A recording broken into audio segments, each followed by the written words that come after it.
#Save Joshimath. और बड़ी खबर क्या है आप जानिए। जोशीमठ पर पीएमओ अब करेगा हाई लेवल मीटिंग। पीएम के प्रिंसिपल सेक्रेटरी बैठक की अध्यक्षता करेंगे। जोशीमठ के डीएम वीडियो कॉन्फ्रेंसिंग के जरिए इसमें शामिल होंगे, जुड़ेंगे। आपदा प्रबंधन के बड़े अफसर अधिकारी भी इस बैठक में होंगे। उत्तराखंड के टॉप ऑफिसर भी इस बैठक में शामिल होंगे। आपको बता दें कि इससे पहले उत्तराखंड सरकार ने, धामी सरकार ने अपने स्तर पर हाई लेवल मीटिंग से लेकर खुद मुख्यमंत्री धामी ने कल उत्तराखंड के जोशीमठ का दौरा किया, प्रभावित इलाकों का दौरा किया, हवाई सर्वेक्षण किया, लोगों से मुलाकात की और स्थिति को करीब से जानने की कोशिश की है। इन सब के बीच अब यह खबर है कि पीएमओ हाई लेवल मीटिंग करने वाला है। आमोद राय हमारे पॉलिटिकल एडिटर इस पूरी खबर पर जुड़े हुए हैं। आमोद, इस हाई लेवल मीटिंग को लेकर क्या जानकारी और पीएमओ अब कितना सीरियस इस मसले पर नजर आ रहा है? देखिए करुणा, प्रधानमंत्री के जो प्रिंसिपल सेक्रेटरी हैं पीके मिश्रा, वो नेशनल डिजास्टर मैनेजमेंट एसोसिएशन के बिना कुछ खर्च किए अपने किचन से होम बेकरी बिजनेस करके 40,000 रुपए महीना कमा रही हैं। आपको भी ये करना है तो फ्रीडम ऐप को अभी डाउनलोड कीजिए। अध्यक्ष भी हैं और इस लिहाज से वो बैठक ले रहे हैं। और बैठक में जो जोशीमठ में लगातार खबरें आ रही हैं और जो दिख रहा है कि वहाँ के मकानों में दरार आई है, और जिस तरह से कल वहाँ के बड़े अधिकारी और सीएम खुद दौरा करके वहाँ सर्वेक्षण और वहाँ पे हकीकत जानने की कोशिश किए थे, उसके बाद आज पीएमओ ने इस पर एक बड़ी बैठक बुलाई है। और इस बैठक में वहाँ जोशीमठ के डीएम और वहाँ के जो डिजास्टर मैनेजमेंट के अधिकारी हैं वो तो शामिल होंगे ही।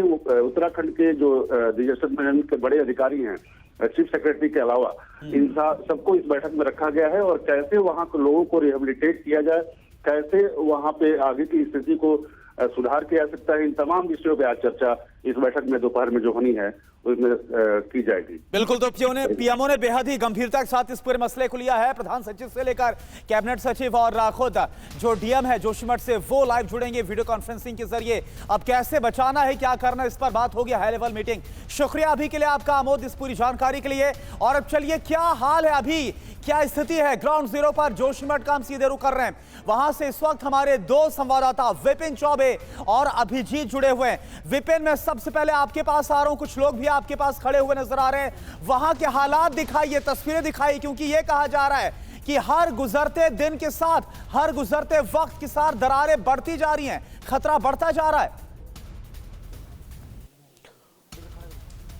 बिल्कुल, इसमें कोई शक नहीं है। और करुणा, बिना समय जाए किए मैं उन तस्वीरों को दिखाऊंगा जिस पर पूरे देश की निगाह है और जिसको लेकर प्रधानमंत्री कार्यालय बहुत ज्यादा सक्रिय हो गया। मेरे कैमरा पर्सन राजेश आपको दिखाएंगे एक किनारे से लेकर दूसरे किनारे तक। जहां तक आप जाएंगे आपको मकान के धंसे होने के, भू धसाव के विजुअल्स आपको नजर आएंगे, धरती के फटे होने के, तबाही के, त्रासदी की तस्वीरें आपको नजर आएंगी। और ये तस्वीरें बताने के लिए काफी है कि जोशीमठ में क्या कुछ हो रहा है। जोशीमठ अपने इतिहास के सबसे बुरे दौर से गुजर रहा है। लोगों के घर तबाह हो गए हैं, बड़े बड़े अस्पताल, पेट्रोल पंप्स, होटल्स, सब कुछ निस्ते नाबूद हो गए हैं। और अब आप तस्वीर देखिए कि कैसे पूरे का पूरा मकान धराशायी हो गया है, जमींदोज हो गया है। और इस जमींदोज मकान के जो मालिक हैं वो इस वक्त हमारे साथ हैं, उनसे बात करेंगे। आप तस्वीरें देखते रहिए और मैं आपसे बात भी करवाने की कोशिश करूंगा और बताने की कोशिश करूंगा कि ये पल कितना मुश्किल है। अम्मा, मैं जानता हूं कि नुकसान आप लोग का बहुत बड़ा हो गया है।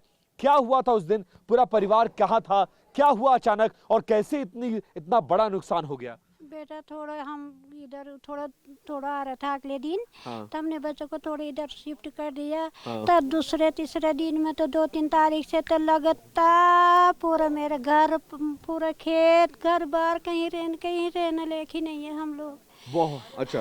तो बच्चा लोग भी इधर उधर है, ऐसे ही पूरी मकान, लेटरिन, बाथरूम, शौचालय सारा हमारा गिर गया। कुछ गिर गया, पूरा बहुत बड़ा नुकसान हो गया, बहुत बड़ा। तो आने का मन ही नहीं है, बच्चा ला रहे बुला के मैं देखना। जिंदगी भर की कमाई लग गई सर, जिंदगी भर की कमाई, बेरोजगार, जिंदगी भर की कमाई चली, जिंदगी भर की कमाई। अच्छा, परिवार में कितने लोग हैं आपके, कौन क्या क्या करता है? बच्चा लोग अब बेरोजगार, 2 लड़के, मेरी 2 बहू है, 3 नाती है, इनका पापा भी नहीं है। ऐसे ही हम अपने खेती बाड़ी से अपने गाय पाल दी थी। मैं दूध था मेरे 5 किलो दूध इधर उधर लगा हुआ, वो भी गाय फ्री में दे रही। यहाँ टूट अच्छा, गया। गाय को भी पालने की जगह नहीं बची आपके? गौशाला ये टूट गया, तब यहाँ रखी थे मैंने, ऐसे ही निकाला बाहर गाय को। मैं देख रहा हूँ आपकी आंखों में आंसू है, दुख बहुत बड़ा है क्योंकि जिंदगी भर की जो पूंजी है वो चली गई है। कितना बड़ा दुख का मौका है। और आसपास के लोग कैसे मदद कर रहे हैं आपकी? बहुत मदद कर रहे हैं, पूरे कर रहे हैं। शंकराचार्य लोग भी अपने तहसील से भी पूरी मदद आ रही है हमारे लिए। खाने की व्यवस्था, रहने की व्यवस्था कर रहे हैं उन लोगों को, दवाई भी दे रहे, ओढ़ने का कंबल भी दे रहे। अच्छा, मुझे जरा बताएंगी इस कमरे में क्या था, कहाँ पे किचन था, कहाँ पे बाथरूम था, कहाँ आप लोग सोते थे? जरा आगे चल के अम्मा बताइए तो, और जरा दिखाने की कोशिश करिए कि कैसे ये त्रासदी हुई। अच्छा, यहाँ जो सीढ़ी थी, देखिए ये पूरी सीढ़ी लगभग 3 फीट जो धरती है वो जमीन जो है वो दब गई है, जिसकी वजह से आप चढ़ने के लिए भी मशक्कत करनी पड़ेगी। ये आप लोग का किचन था? ये किचन था, यही खाना बनता है? हाँ, एक बहू लड़का यहाँ था। हाँ। अब बड़ा वाला लड़का का कमरा वो है वहाँ। अच्छा। 2 लड़के मेरे अपना अलग अलग रहता। तो यहाँ से सामान निकालने का मौका मिला या नहीं मिला? अभी तो थोड़ा थोड़ा अंदर ही है सामान, ये बगस से यो कपड़ा ये बक्सा सिलाने है, की वो- मशीन, वो 4 पहिया, अभी तो और स्टोव भी मुझे सामने नजर आ रहा है। सब सामान, पढ़ाई का कॉपी किताबी वही है। सब नहीं, निकालने तक का मौका नहीं मिला? नहीं मिला, अब जाने का रास्ता भी नहीं मिल रहा। मैं भी नहीं चढ़ पा रही, बच्चे लोग इधर दौड़ भाग करे, दोनों लड़के अच्छा, इधर उधर। कितने साल की मेहनत से इस घर को तैयार किया था? किसने बनाया था? आपके पति ने बनाया था? पापा नहीं बनाए थे, वो अब दुनिया में नहीं है? नहीं है वो लोग। अच्छा। तब चले गए। कितना साल लगा इस घर को बनाने में? कितना अपना खून पसीने का पैसा विपिन एक बात मुझे बताइए, विपिन एक बात मुझे बताइए, जो विपिन बहुत क्विक ये बताइए, क्योंकि देखिए इनका घर बार सब कुछ छीन गया है। कल खुद धामी यहां पर आए थे, मुख्यमंत्री धामी, प्रशासन के लोग लगातार यहां पहुंच रहे। जब सब कुछ इनका छीन गया है तो इसकी भरपाई कैसे होगी? क्या आर्थिक तौर पर मदद होगी? कोई आश्वासन इन्हें मिल पा रहा है?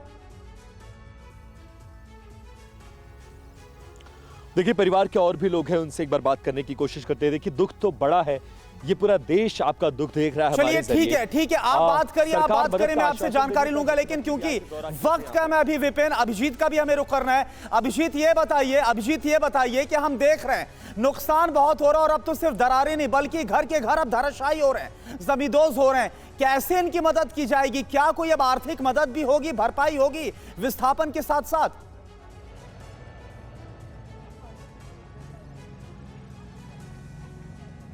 देखिए, अभी लोगों से बातचीत कर रहे थे, और जिस जगह पर मैं खड़ा हूँ यहाँ पर स्वामी अभिमुक्तेश्वरानंद सरस्वती ने भी अभी यहाँ पर दौरा किया, और यहाँ पर तमाम महिलाएं भी यहाँ पर जुटी थी, जो बातचीत करते हुए उनसे अपना दर्द बताते हुए वो भावुक भी हो गई थी।